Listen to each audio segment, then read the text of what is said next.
Il s'agissait donc l'appel de la prière de Dohr. Nous poursuivons donc notre journal, mais pour parler justement de ce qui se passe actuellement en Iran, nous a rejoint par téléphone Dr Samir Soleiman, analyste politique. Bonjour. Bonjour. Alors depuis ce matin, donc, suite à la frappe israélienne sur l'Iran, les déclarations s'enchaînent. On va retenir plus particulièrement les déclarations de Donald Trump, le président américain, et du Premier ministre israélien Benjamin Netanyahou. On voit qu'il justifie ces frappes. Comment voyez-vous justement les déclarations qui ont été faites jusqu'à présent ?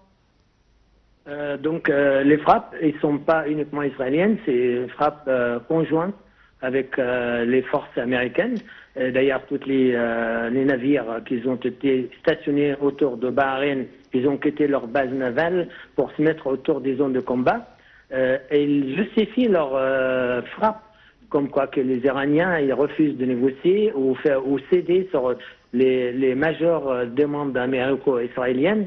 Leur but, comme ils l'ont déclaré, c'est tout d'abord le régime iranien. Ils veulent en finir avec le régime des mollahs. Et donc il faut échanger. Depuis 47 ans, depuis la révolution iranienne et le retour de Khomeini, depuis la France, le président américain prétend qu'il sera le seul président qui va pouvoir le faire. Depuis 47 ans, il trouve que c'est un régime fasciste, un régime terroriste. Deuxième chose, en finir avec les missiles balistiques qui menaçaient Israël depuis la dernière guerre de 12 jours, là récemment. Donc ils ont fait beaucoup du mal aux Israéliens et il faut qu'en finir avec cette menace réelle. Troisième chose, empêcher l'Iran de se doter de l'arme nucléaire. Quoi qu'ils disent l'Iran et les Américains, les Israéliens bien entendu, ils considèrent que c'est que des mensonges et ils sont en train de s'enrichir l'uranium et leur demander même de rendre 400 kg d'uranium, de les mettre dans les mains des Américains comme une condition préalable d'accepter de continuer les négociations. Ils ont imposé des règles ou des chartes ou des conditions impossibles à accepter pour qui que ce soit. Donc eux, ils justifient leur frappe, que tout ça, ça présente une menace imminente pour les États-Unis même, avec leurs missiles longue portée, missiles balistiques, sur leur base aérienne, à l'Adid, au Qatar, au Bahreïn, en Arabie Saoudite. Au Qatar, rien qu'au Qatar, il y a 8000 soldats américains. Donc voilà les raisons pour lesquelles eux justifient l'échec des négociations entre Américains et Iraniens. Certainement, durant toute la journée, nous allons avoir les réactions également oui. Un petit peu partout dans le monde. Ouais. Là, on a vu également que le secrétaire général des Nations Unies avait réagi en appelant justement au retour au calme dans la région. Quelles sont également les réactions que nous attendons? Est-ce que les réactions des autres puissances mondiales sont très attendues et qui vont être scrutées minutieusement?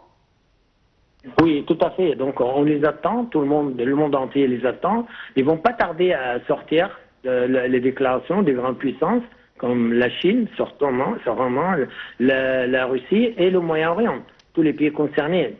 Ils ont déjà, les pays de Golfe, ils ont déjà annoncé leur intention que cette guerre, elle pourra mener à un embrasement total du Moyen-Orient.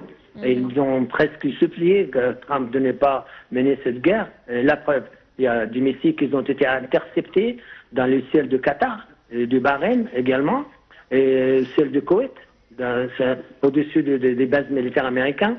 Donc, on ne connaît pas l'issue réelle de ces frappes américaines et la capacité d'Iran de répondre, de répliquer.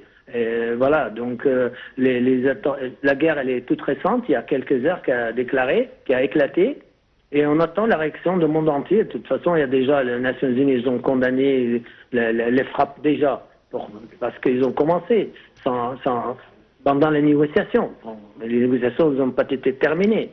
Et ils exhortent toutes les parties à garder le calme, à prendre une négociation.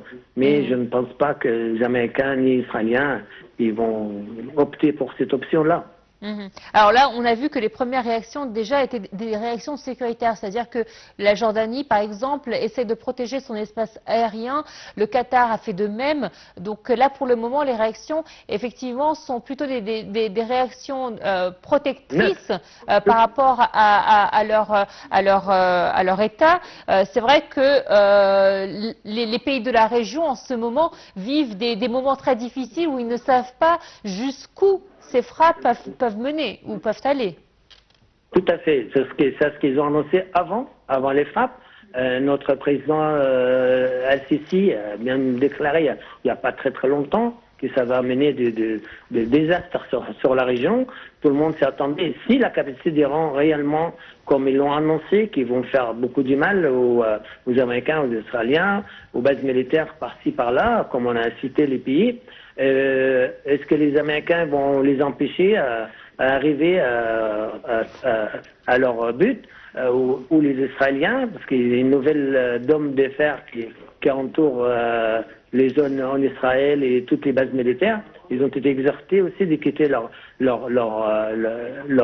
poste. Mais pour l'instant, on attend un retour assez quand même fort de tous les pays concernés du Moyen-Orient. Les Nations Unies, ils ont fait leur devoir diplomatique, mais ce n'est pas suffisant. Ils n'ont jamais été entendus par les grandes puissances quand il s'agit de leur propre intérêt. Mais aujourd'hui, on est face à une situation extrêmement grave. Et donc, c'est même pas des frappes préventives comme ils l'ont déclaré avant, mais c'est des frappes, il vient d'annoncer Trump avec son discours à l'instant, ce sera des frappes majeures. Majeure, c'est-à-dire que c'est pas comme la première fois, la guerre de 12 jours. Donc il a l'intention d'en finir une fois pour toutes avec le régime iranien et il exhorte la population iranienne de prendre le pouvoir. Bon, les Américains ne vont pas mener la guerre avec des troupes au sol. Ça sera des frappes avec des missiles, des drones, des avions, ainsi de suite. Mais jamais des soldats, ils ne veulent pas qu'un seul soldat américain soit blessé. Donc les résultats, on attend en tout moment, on suit minute par minute la situation, qu'elle est extrêmement grave. Docteur Samir Soliman, vous êtes analyste politique. Merci à vous de votre participation.